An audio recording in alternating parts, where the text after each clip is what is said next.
Nash Alter. Adventure Level 8. Orc. Nulavan. The over-20s took note of my defensive posture as they approached. Thunra raised an eyebrow as if he was confused by my reaction, but the rest avoided eye contact. Instead, their eyes rested in tactical positions, where they could see if I made a sudden move. A very unfortunate indication of where their thoughts were. "How's he doing?" Isif asked gingerly. "I've cast healing, but that fight had to have taken a lot out of him," York answered, as he turned to look at them. "I cannot begin to imagine what you must be thinking about this turn of events, nor do I care. I want to make one thing absolutely clear. If you attempt to harm this boy, we will be required to defend him." "But why?" Joni asked, shocked. "He is our brother," I said. "Adopted, no less. To take one into our family and not defend them to the death? You'd have never heard of our clan if we were capable of such an act." "He's right. The Outer Clan's serious about that kind of thing," Thunra added. "Your words are wiser than you know," York said with a malicious grin. "If you attack us, you'll likely win. But then you'll have to walk out of here without us. Once you do that, our entire clan will become your sworn enemies. Those who can't fight you will find ways to ruin your life until those who can fight you are able to end it." I struggled to keep my face stoic, and not show the relief washing over me. I had completely forgotten about that. Clan Outer handles family matters internally, and does not abide outside interference. It's a right granted to us by the many sovereigns in our debt, including the High Chief. There's exceptions, like preventing a clanmate from actively committing murder, but generally speaking, only members of Clan Outer are allowed to kill other clanmates. I continued to stare at the over-20s with a stony expression. Matri sighed and then laughed. "Even if we win, we lose. Well, thankfully I like the boy enough to leave him to your judgment." "He could be very dangerous," Joni added hesitantly. "So can we," Thunra countered.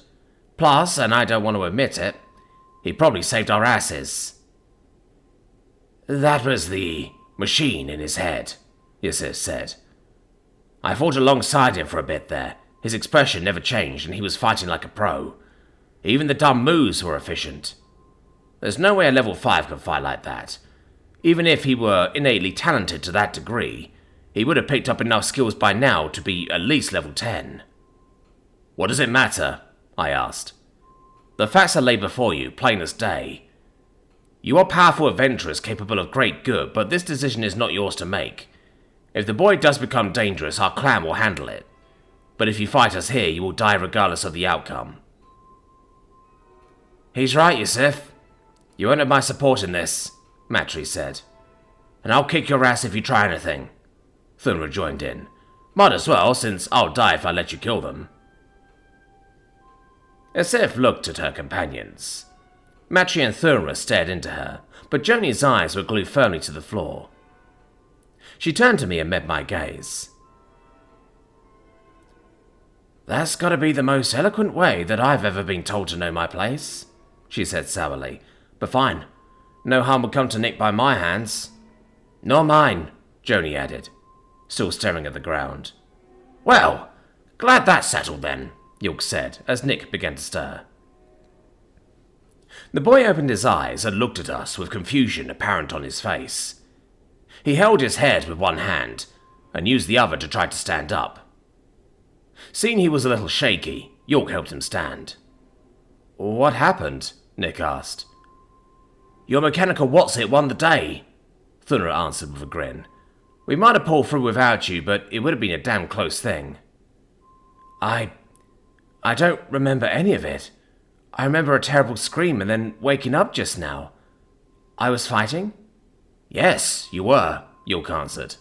"I believe that was thanks to your artificial intelligence guide." Nick looked even more confused before everything seemed to click into place. He stared into the middle distance, his frown deepening every few moments. It took me a moment to realize he was probably talking to Ten. "Okay, I get it now. Ten said that its analysis of the creature determined that if I fought it, I would have died. As a self-defense measure, he knocked me out and took control of my motor functions," Nick explained. "Apparently he told me that he'd have to knock me out to move me around earlier, but I must have missed it in all the excitement." "I wonder if it can learn new skills for you while you're unconscious," Joni muttered to himself. Everyone turned to look at the sorcerer, who immediately looked back to the floor. "Joni's a clever one. I never had thought of that." I turned to look at Nick, who was now also staring at the floor. "10 says no," Nick said. "I'm not entirely sure, but I think it's saying my skills are linked to your subconscious, and its ability to interact with that part of my brain is limited. It can activate skills that I've learned, though." "Well, this is all very interesting, but we've beaten the boss," Matri said. "We should start heading back, right?" "Well, these 3 came with us for a reason. Might as well explore a bit more," Izef replied. "Much as I hate to say it, we should also make sure there aren't more of this thing running around." "It's a human," Nick said softly. "Or it was. Something changed it, twisted it into that monster." We all stared at the corpse in a somber silence. How would I have felt if it had been an orc? I don't know for sure, but I doubt I'd have felt good about it. After a moment, Nick looked up at us and sighed. Then he turned his attention to his surroundings and found the basket guard of his sword. Then he sighed again. "Damn it," he said. Hefting the basket guard turned knuckle duster. "We'll find a job that'll get you a new one," York chuckled. "Maybe it can be repaired," I added. "That's usually cheaper. Let me grab the blade." I jogged over to where the blade of the sword had fallen. There were 3 blades on the ground, but the one that was Nick's was obvious. His was the single-edged blade. The other 2 were double-edged, with an exaggerated point. I paused and stared at them for a moment. Even broken, I was able to recognize the short saws I'd been bugging Kirasaka about. "Fuck," I whispered to myself, as a wave of grief swept over me. I already knew he was dead. He would have been teleported to the dungeon entrance otherwise. It was foolish, childish even, to think that he could have survived. Nevertheless, a small part of me had been holding out hope that he was still alive. Seeing the sores that he obsessed over in this condition left no doubt of what happened to him, and crushed my hopes of seeing him again for good. I took out my rag and gathered all 3 blades. I looked around for the Kirasaka's grips. Once I found them, I gathered them too and rejoined the group. York's face fell in sympathy as he saw what I was holding. "I'm sorry, Nash," he said. "It's all right. At least I didn't have to pry them from his cold, dead hands," I joked softly. The rest of the group was silent as I stuffed the broken weapons into my pack. Who knows, maybe I'll find someone who can fix them.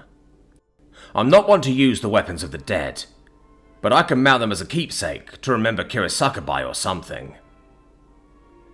Once I finished packing, I turned back to the others. "Let's get going," I said. We started by exploring the chamber we were in, which may have been a mistake. There had been a certain stench of death permeating throughout the chamber, but once we began exploring the walls, it nearly became overpowering. There were random bones and pieces of meat strewn about the deeper corners. Most of the bones were obviously orcish, but some of them were different. Monsters, rodents, and... "These are human bones." Nick finished my thought. The teeth were the giveaway. Flat teeth, mixed with sharpened teeth, were a dental pattern I'd only ever seen in Nick's mouth until today. I gingerly picked up one of the skulls. It was very old. The pieces of flesh that clung to it were as hard as stone, like jerky left out in the sun for a year. Since there was no sun down here, it must have been in this condition for a very, very long time. "They've got gnaw marks on them," York said. "These were meals for the monster. I wonder if it killed them, or if they died naturally and ate them after. It's hard to tell. The bones are scattered around, and the rest of the human bones look too much like orc bones, or maybe the only bones left are the skulls, Joni added. These bones weren't put here in reverence, though. This is essentially a trash pile, so I doubt the monster cared about them. Maybe he lost his sanity because he had to resort to cannibalism, Nick suggested. He was trapped in here for who knows how long. If he really was altered, he couldn't have always been a monster. Well, we'll probably never know, York said. Let's move on. We left the gory sight behind, and found an exit to the chamber we were in. The darkness seemed to get deeper the further we went, and I suddenly noticed that we were all moving silently. I guess the others are having the same thought I am. What if there's another one further in here? We encountered several turns, until we finally found a light at the end of the passage. We quickened our pace, until we entered the room the light was coming from. It took me a moment to realize we were in a library, filled with shelves holding many leather-bound tomes. Excellent, York said. A repository of knowledge. Perhaps we'll have our answers at last. I picked up one of the books, and jumped back as dust poured from its cover. York and I shared a confused look, and he picked up another book with similar results. Oh, come on, Nick muttered. I guess these tomes weren't cared for very well, Joni added. It would seem the years had not been kind to them. Let's see if there's anything useful, York added. We began to search the books for anything that was still legible. Most of the pages that weren't dust were too faded to read, and the ones that weren't faded were unhelpful diagrams of plant life that none of us had seen before. There were piles of dust and leather-bound covers scattered across the floor by the time we were done. There isn't even another exit from this room, Thunra said. I think we've found what we're going to find, folks. I agree. Let's start heading back, Yosef replied. As she said that, a familiar glow surrounded us. Nick was the only one of us who looked alarmed as the glow turned into a blinding light. Once the light faded, I opened my eyes to the sight of the dungeon entrance. There were other groups of adventurers scattered around us. Some of these adventurers looked a bit ragged, a telltale sign of having delved rather deep. Others looked annoyed at the shift, probably because they hadn't found any loot yet. Well, that's convenient, Matri said. Oh good, my feet were beginning to hurt, Joni added with a small laugh. Let's go see the chief, I said. As a group, we exited the dungeon and headed for the chief's. The library had been a bust, but we found 3 very important clues.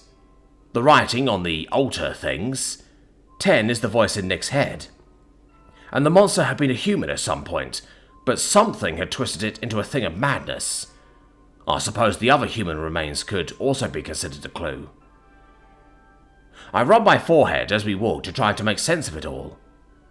The writer was likely Drakon, according to the 2 sorcerers. 10 couldn't understand the writing, which means he probably doesn't speak Drakon. But he does speak Gon, which is a much older language. Is 10 male or female or neither? Doesn't really matter. Anyways, the human remains indicated that the monster had eaten them. Did those remains belong to other people that the monster knew? Were they the ones who modified the thing? Also, and I can't believe this didn't occur to me before, why wasn't the entire hidden part of the dungeon dark? Why didn't the monster try to leave the dungeon before? What if the monster and the other humans had been trapped in the dungeon together? What had the monster eaten after it ran out of humans? Maybe it wasn't able to die from starvation, but could still feel hungry. That would definitely drive me insane. Nevertheless, the information we managed to obtain resulted in more questions without giving us many answers in return. Hey, Gluhern, you old so-and-so, Thunra shouted, as we entered the chief's chambers. Thunra! I see you all survived. Welcome back. How'd it go? Gluhern asked with a grin. I looked at the two incredulously. I hadn't been aware that they were acquainted.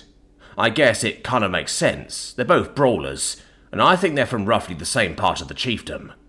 It's a small world. Well, it was a close thing, Azif said. Turns out the monster was much stronger than we thought it was. Yep. At least one of us would have died if it hadn't been for Nick, Matry added. Maybe all of us. Chief Gluhern slowly turned to glare at York and I.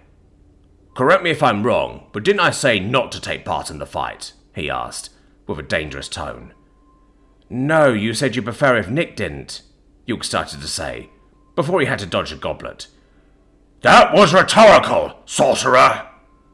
We've got nothing to apologize for, Chief, I said. We made our decision based on the information that was available to us at the time, and it turned out to be the right decision. Gluhern looked at me with fire in his eyes, but when he saw that I wasn't trying to egg him on like York had been, the fire died out. He gave a big sigh. Fine, he said. Tell me what happened.